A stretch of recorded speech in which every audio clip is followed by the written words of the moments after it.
So I will start by talking about an experience I've had recently with a student of mine who is a former US soldier. He's from a poor family in Eastern California and joined the army without much enthusiasm and was sent to Afghanistan, served there, and suffered post-traumatic stress syndrome. Left the army. He felt he didn't understand why he was and what for he was doing that. And we talked about metaphors and the meaning of embodied metaphors and practical metaphors, something I will be talking about today. And he said, yeah, that's exactly. You know, I'm the captain of the running team, and I'm doing a lot of running, and to me that is therapy, because I literally run away. I run and cry. So I want you to keep this story in the back of your mind. We will come back to that, why that is relevant and how I think that works, and why it can be powerful for in the context of training martial arts and combat sports. Now somehow this presentation is, I can't see what you can see, so I'll have to synchronize that. I'll start off with defining the question. I'll go think about some of the basic things we need to consider about the speciality of training martial arts and combat sports. And then I'll focus on the problematics of body and mind and the relationship. And body or mind is obviously just merely a provocation. What I want to zoom in then on is the question of metaphors and how we can use them in training, and then I'll try to bring that all together. So to start off with, you might want to, now this is not working, I think I have to restart this. Sorry.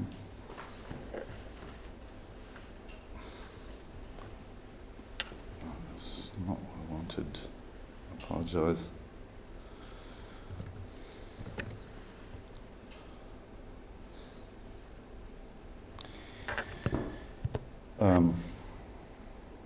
Let's start off with, now it's working. Good. We'll start off with a small experiment. We don't have the time to actually do that, but ask yourself, why do you think these methods like learning combat sports or martial arts via the radio or audiobooks has a lot of questionable, problematic elements that make it inefficient as a method of training? What do you think of YouTube? ISIS, as I've learned on last year from Sven, recommends the growing terrorists to train Krav Maga via YouTube. There seems to be some restrictions in doing so, and so forth. But if you add a little bit of interactivity and guidance by experienced practitioners, you will find that actually that is exactly what we do. Because we will be using audio, visual, haptic channels. We'll be working with cognitive elements of explaining, and all those elements of imitation through to actual analytical processes are more or less present in probably all of your disciplines. The question I want to tackle today is whether there is any systematic theoretical background that would help us bring these different elements together in an efficient way. So this is purely theory focused, but the theory's focus is towards the efficiency of training martial arts and combat sports. So I had an experience that was really, really, truly fascinating with a Cuban boxing trainer. We had a workshop with him, Joe Friese. He emigrated from Belgium to Cuba to become a boxer and boxing trainer. And he's really, really good. And he said good tactics is good technique. And I think that's something to really think about, because it's about embodiment. We've all discussed embodiment, but it's really the element of how you have that at your disposal at any given moment of time, at any situation in the chaos of the fighting situation. That is the difference between wrestling and being a wrestler, the difference between boxing and being a boxer, which is actually what makes which makes good tactics. The creativity is the outcome of you being the martial artist and not knowing this or that technique. And that is what we're striving for. But there's a basic problem with that. And that is that embodiment presupposes the experience of what you embody. And for that you need to learn this experience. And for that you actually need to know how that feels. And you don't, a priori, because you don't know yet, you still have to learn. This, I think, is, more simply put, is in order to know what you need to do, you need to do it. In order to do it, you need to know. And I think that's a real conundrum for many things, also in dancing, I suppose, and other. I'm not a dancer, so I can't tell, but I'm guessing here. But I know from martial arts and combat sports this is a problem. I think this is one of the basic problems. So, in addition to that, in the fighting context, you have even more difficulties by the complexity of the social intercorporal character of fighting and the elements of what I call antagonistic cooperation, I've talked about last year, the escalation logics that Bin-Hak explains so nicely in that lead to the total mobilization of resources and the chaos of fighting, which make it really essential to reach these levels of embodiment, especially in MACS. So, as a trainer, that leads us to reflect on the complexity of the job we have training, and that is the complex dialectic relation of cognitive and motor psychological processes, which are mediated through the social process of training. Training I like because it's both teaching and learning, because it's a situation we all are in as a process. And it always involves these elements of both movement and understanding, both showing and explaining, of acting and thinking, body language and actual verbal language. So the question is, can we find levels of meaning that bring these together? That kind of tunnels between the channels of information that we use when training MACS. Is there any systematicity to it? But first, let's go through a couple of elementary specifics of training martial arts and combat sports, and that is, first, we do need to always know what we do this for. There's a problem I have with many pedagogues that they tend to skip over this very basic question: who, with whom, for what, and in what context, where, how often, how many hours do I have, what resources do I have, what's actually the general political and social context, the economic context. This means, do I have a big group, a small group, do I have a lot of time, a little time? What am I training for? Thank you for the workshop yesterday. This showed again to me the huge relevance of what the actual pragmatics of my training is. Sixth was mentioned in the previous presentation, the variety of motivations to actually do martial arts and combat sports is growing. So, as far as approaches towards teaching go, I would differentiate. There's a broad variety there too, and I would say there's one extreme, and I would intuitively put it closer to self-defense, and I would love to sometime see an actual typology that systematically orders this. But right now, I just say there's a continuum reaching from more situational orientation towards more analytical or isolational, as Sven, I think it was, called it in one of his presentations, approaches. So is it more holistic or more analytic, what we do? And holistic approaches would be more situational or functional. They could include elements of performativity, of doing to show, And being a show-off can be a huge productive force in some combat sports, I know, because the posing is an element of body learning and of embodiment that is really important to have good technique. As absurd as that might seem, I'm convinced that is true. There's an aesthetic and expressive side, and that is maybe underestimated. This is not just in kata. There is beauty in functionality. At least I think we can prove, or could prove if we had time to do so, that dysfunctional movements tend to not be aesthetically pleasing to most people. Because if you're unbalanced, if you are not smooth, if you're not flowing, if you're not clearly oriented, not focused, and so on and so forth, most people will see that as not aesthetic. And those are all qualities of good performance. Now, my trainer said, what looks good is good. I don't know whether I want to go that far, but there is an aesthetic dimension. If we take a closer look at that, this means we could generally differentiate it between holistic and analytic approaches. Also look at training methods that are more present in one or the other approach. Imitation is clearly more holistic, although we also do minimalist analytic things in imitation.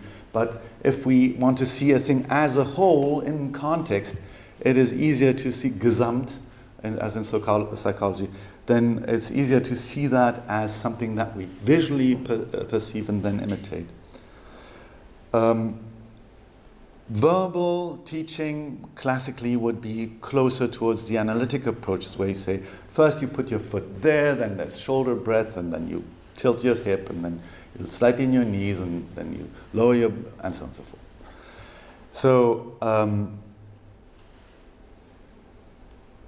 let's take a closer look at analytic learning. Some examples here. Instrumental socialization, as Alkemeyer puts it, would be where the experience of generations of practitioners has shaped instruments that then shape us, like the speedball, the punching bag, the rope, as opposed to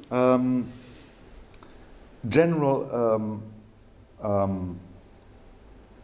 intercorporal socialization that we see the most in partner exercises, where drills with partners will focus on specific aspects of technique.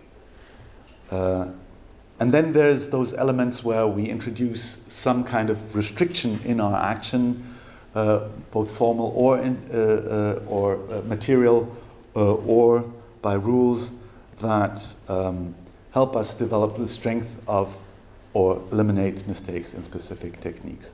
Like, for example, preventing the elbow from coming out by standing up to a wall so that you just can't.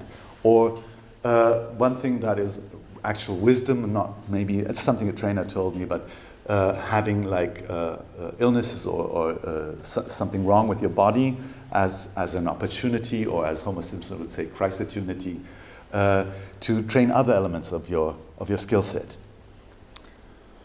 Blindfolded training, great tool for infighting. So, one thing that I want to stress, especially in our practical metaphors, and that is something that often is realized in partner work, and I think we all do that if we think about it, just the concept is new, and I think we could methodologically and systematically expand this sphere of things where we do things that have similarities with what we want to learn. Like, for example, you take a rugby cushion and your partner has to shove against it.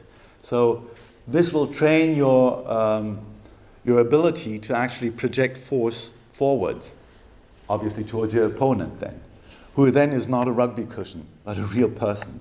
So we eliminate specific elements, and we have similarities in the situation, as in yesterday's training I much enjoyed seeing this thing with the, what's the thing called, the strap? It's not a strap. The belt, yeah. The belt, I love that. That's very creative. It seems to be, I asked you, it's a standard training method, but if somebody had that idea, that's exactly the creativity that I admire in good trainers. Because you think of ways of solving this, how can I pinpoint that? And this is a classical metaphor, where this points towards something else that I learned by doing this. So, towards the core of the problem. How does this work? This is so easy to draw like this. They intersect, yeah. Yeah, but how? And that's a real problem. Now, Johnson is a philosopher.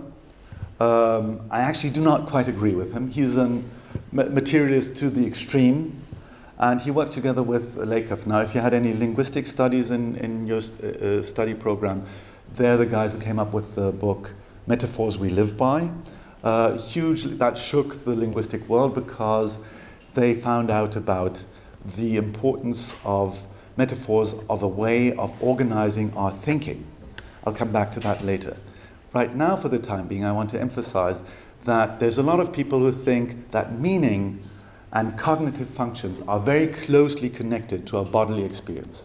And there's some kind of logic of how that one builds on the other and how they stay connected. Even as brainy as we might think of ourselves, we remain this bodily animal with the embodied intelligence that we find more or less in our trained bodies. The mindful body is an important concept in this context. I talked about achieving body intelligence, as Wacom put it. Body intelligence, the embodied correct technique is one way of saying it, but technique is already putting that in a very analytical way. There are other ways of having body intelligence, I'm sure. Sociologists who follow Bourdieu will call that habitualization or habitus as a result. And they would tend to say this has nothing to do with the mind in the sense of you can't consciously influence that. It's just on a different level of that's your body-mind. It's not a smart thing. I mean, it's a body-smart thing. But there's others, and I tend to agree with guys like Toner, recently published an article about habitual reflexivity, which means you can actually combine the two and they flow into each other, consciously reflecting on your habitus, correcting mistakes, possibly through crisis where we find you have a weakness you need to eliminate, and that is due to some technique that has flaws that you need to eliminate. Although you've practiced it for 10 years, now you have to unlearn that, which is very hard and difficult to admit even. And that's a very conscious process. And world-class elites, athletes will tend to do this on a regular basis, this critical reflection and deconstruction of their mind-body. This is also connected to the concept of tacit knowledge. And I actually just said that. I would say we need to look for ways of bringing those together in a systematic way, finding the tunnels that actually connect the two and that we can then use as a means of communication in training. And I think that's not only a creative process, it's a linguistic process in part. Now, very shortly about the linguistics of teaching or training MACS. You will always see that whatever you do of the different types and elements of training, you will find some element that lacks verbality. Or when you have purely verbal things, you will find, oh, there's a lack of physicality or visuality. So they always point to each other, but I don't see any way of not using language in training at all, at least if you want to really achieve higher levels of efficiency. And that means that is, by the way, also as means of integration, an important factor that motivates people to learn language in my own experience. Because they can't become an efficient athlete if they don't learn the language. And even if they don't like that, they will. It's fascinating to watch. So there's a specific jargon we speak that's also linguistically easy to analyze. We have a lack of adequate expression for the things we do because not everybody does it, so we need our own language. We have our own specific terminology. And also we have this need for speed in communication. So 1-5, because any other more explicit instruction would mean you've already lost, but it was a very good tip from your trainer. So the third thing that I want to emphasize is metaphors. They play a huge role in training, and I think this is something to think about. And that's, by the way, the picture at the beginning. You know what I was talking about there was what I learned yesterday, and a metaphor actually helped me understand. Like this, like the way you tense your back and hip that's like a tortoise on its back, and defending against the mount would be, that helped me also be more agile in turning on my back. And this is, thank you very much, very interesting learning experience. And this metaphor helped me hugely to understand it. It's like a tortoise on its back. Now, and Bender was actually looking at it and learning from it how to do that. So that's actually one thing we do. And one thing you also mentioned is the huge importance of images of animals in comparison with animals that we find in older traditional martial arts a lot, but also that you informed me is important when training kids. Didn't think about that before. Think about Einer einschenken. That's a very complex motoric concept. Everybody knows the word if you're German, but it's actually about you don't turn your fist in when punching. You turn in your shoulder, and that's exactly what you do when you einschenken. I don't know a good equivalent in English. So thinking of that, that's a good punch. That's a really good punch. That is not.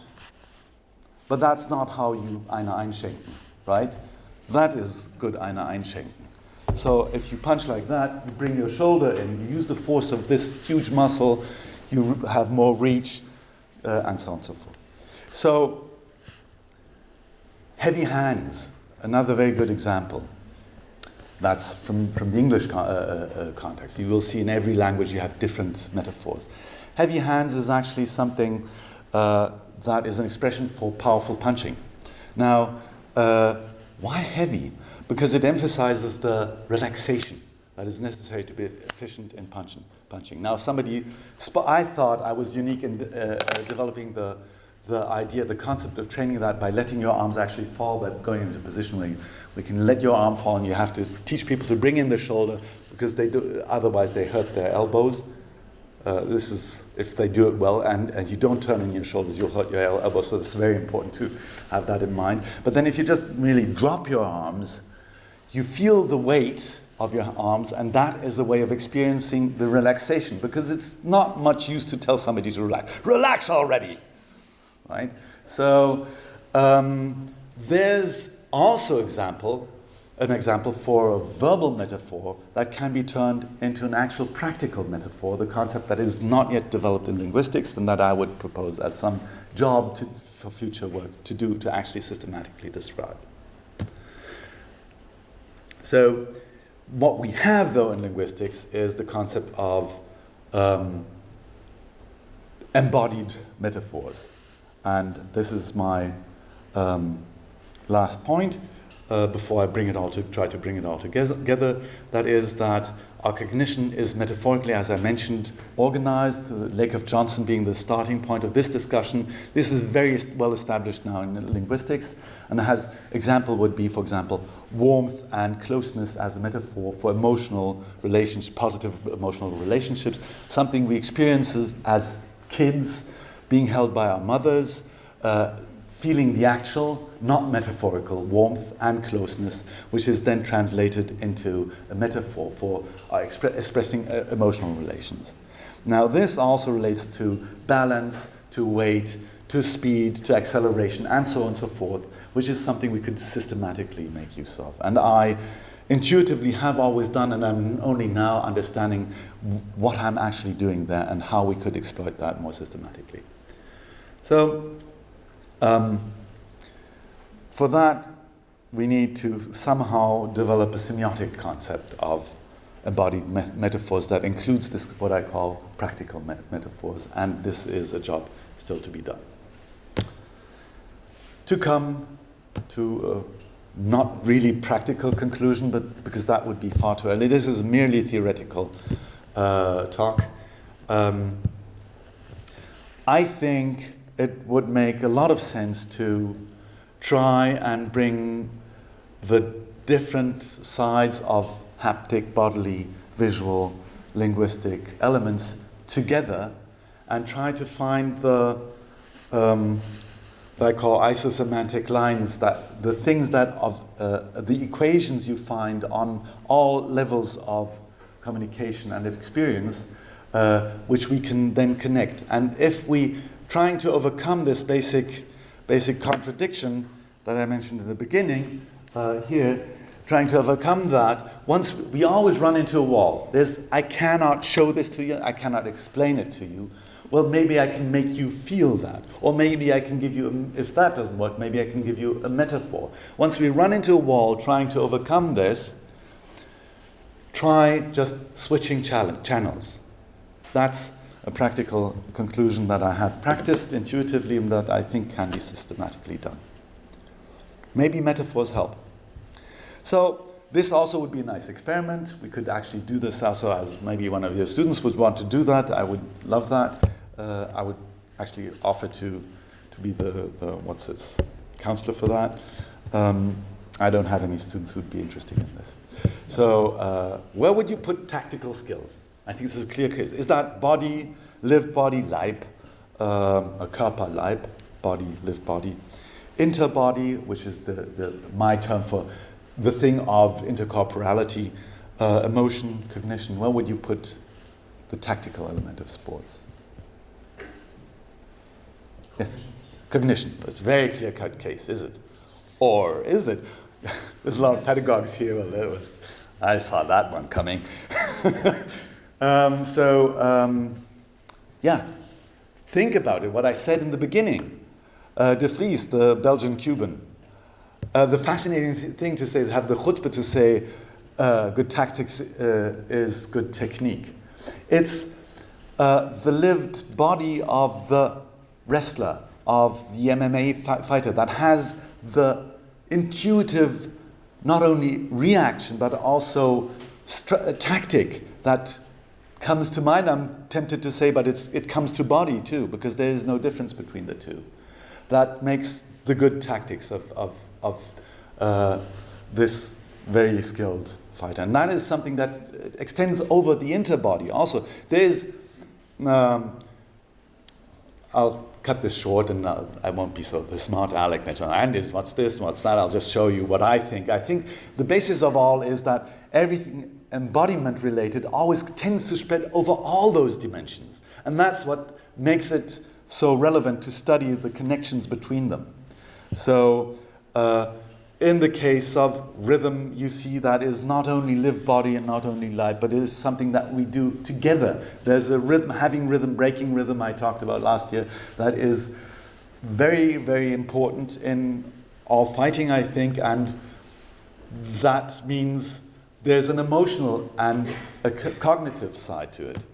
There's balance not only being a physical thing, but also an intercorporeal thing, because once we're interlocked in the infight or in wrestling or whatever, we will find that the center of gravity is not my center of gravity, and my balance is an intercorporeal balance, which is tricky.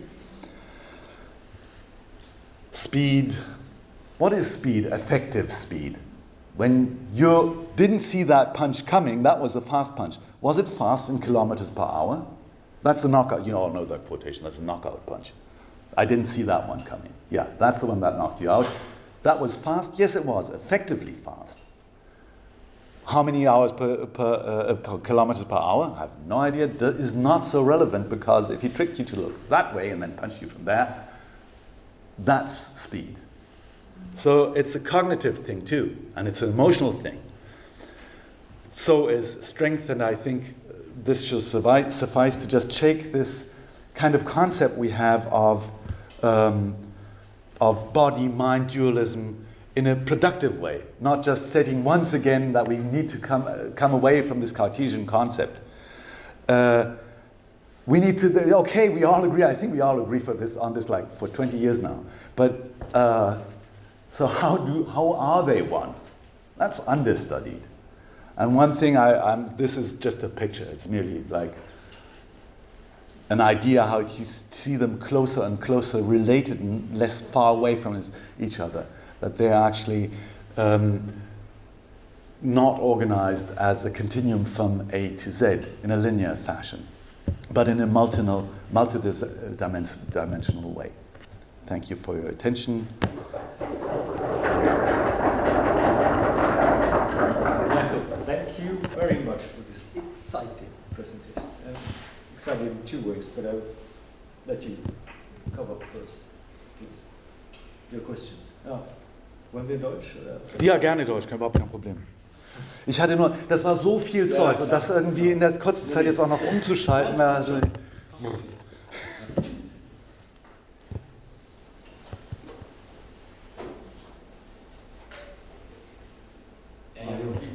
Dank für die Präsentation. Und gerade, was du am Ende gesagt hast, ne, dass das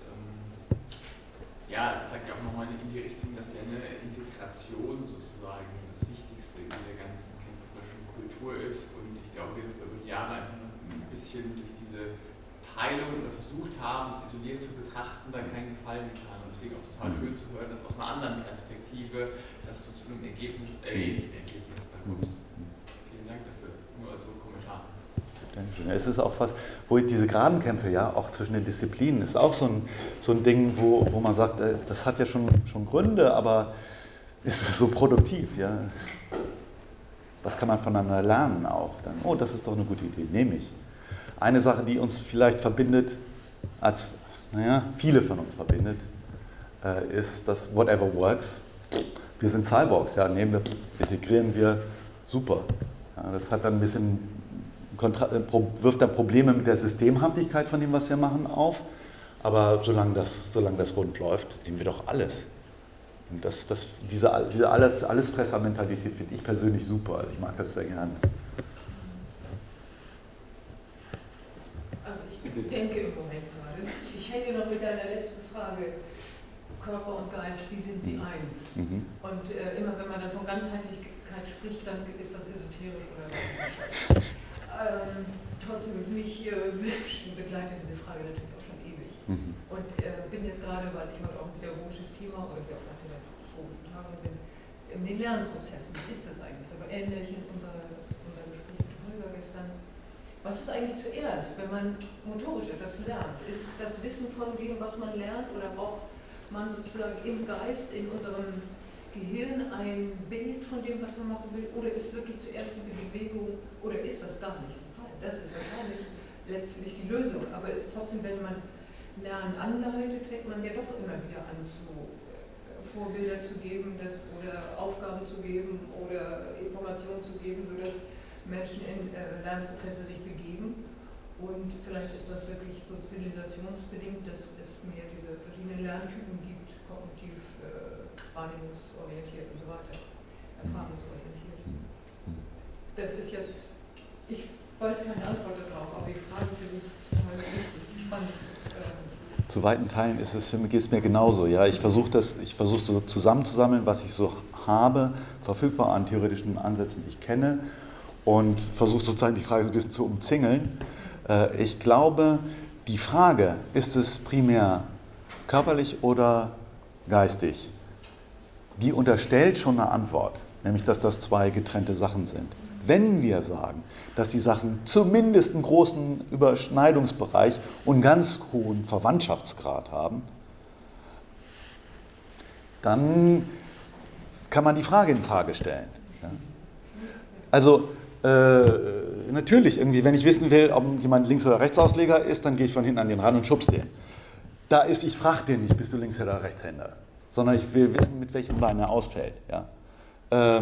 Gestern bin ich so Bodenkampf eingeführt worden, leg dich mal hin, ich habe dich gerade umgeschubst, was kannst du machen, danke für diese tolle Einheit, um möglichst viel Kontrolle zu haben. Und das war alles, was ich wusste.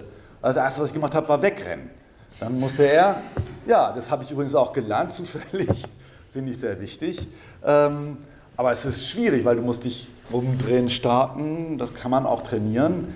Sobald er näher kam, was er dann sofort gemacht hat, musste ich darauf adaptiv reagieren. Und da waren natürlich auch ganz viele kognitive Prozesse involviert. Vom Trainingsansatz her war das Physis und Funktion zuerst, würde man so grob sagen. Aber in Wirklichkeit war das auch sehr kognitiv organisiert. Ich habe mir was ausgedacht, wenn ich ehrlich bin. Mehrmals. Revidiert, was funktioniert, drüber nachgedacht. Aber das Denken war auch nicht nur so Denken, ich könnte das jetzt aufschreiben, sondern es war auch Körperdenken. Insofern, ich glaube, meine Antwort ist, ich weise die Frage zurück und sage, ich stelle die Frage in Frage, lass uns diese Trennung versuchen, so ein bisschen zu vergessen, von ist es Körper oder Geist, und zu versuchen, dafür mehr zu finden, auf die Verbindungen zwischen beiden zu gucken. Macht das Sinn? Ja, absolut. Also je mehr wir das als Frage im Raum stellen, umso mehr wird unser Denken genauso wie vorher geframed, wie es man so heißt. Ich glaube, dass da wenn man jetzt überlegt, wie man methodisch damit umgeht, wie man etwas beizubringen, dass halt die Lernwege und die Aufgabenstellung viel länger sind, als wenn ich halt die Dichotomie aufmache. Also das deswegen, überhaupt nicht schlimm, weil sie halt viel tiefer gehen. Also Blicke gehen auf Zeit gerechnet. Also jetzt für den Schulkontext und so weiter ist es halt, sprengt es, glaube ich, weil der Lernprozess gleich viel tiefer geht. Also das müsste ich bei dem anderen, vielleicht hätte ich denselben Effekt über ständige Wiederholung, was dann auf die Zeit gesehen auch wieder länger dauert, damit es so tief geht. Aber wenn ich es gleich über den Weg gehe, dauert es gleich länger, aber hat dieselbe Tiefenwirkung. Also es ist eine ja, aber ja, also ich habe auch ganz vorne eine Slide gehabt, wo ich gesagt habe, ganz wichtig ist mir zu sagen, wen willst du denn was in welchem Kontext beibringen? Ne? Worum geht es dir dabei? Und Combat Arts ist nicht Combat Sports ist nicht Combat Sports, Martial Arts ist nicht Martial Arts. Wozu machst du das? Wozu wollen die das? Habt ihr da überhaupt drüber eine Vereinigkeit? All die Fragen, was kostet das? Wie viele Stunden habt ihr? Was muss das Ergebnis sein? Wir haben gestern über Polizeitraining beim Restaurant gesprochen und da war irgendwie diese Zeitrestriktion. Zeitrestriktion. Da habe ich echt gedacht, meine Güte, wie wenig Zeit die haben. Okay, was machst du denn dann? Und dann ist das Konzept, ich rufe möglichst viel Primordiales ab, auf eine irgendwie systematische Weise, was schon quasi automatisiert oder nahezu automatisiert ist. Also geht ganz Körper, ganz holistisch, ganz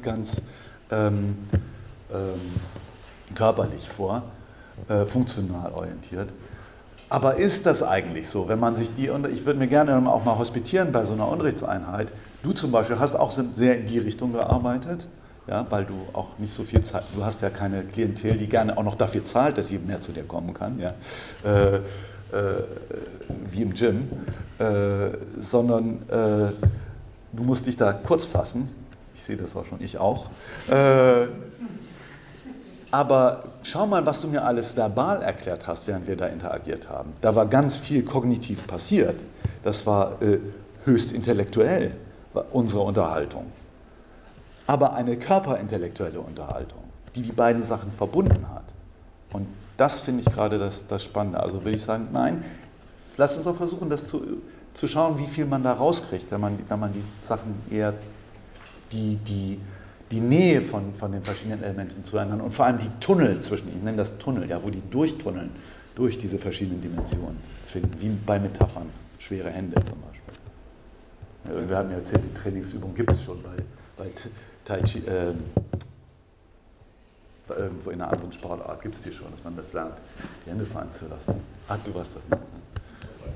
Tai Chi war es, ja. Da bin ich sehr enttäuscht, dass es nicht meine geniale Erfindung war.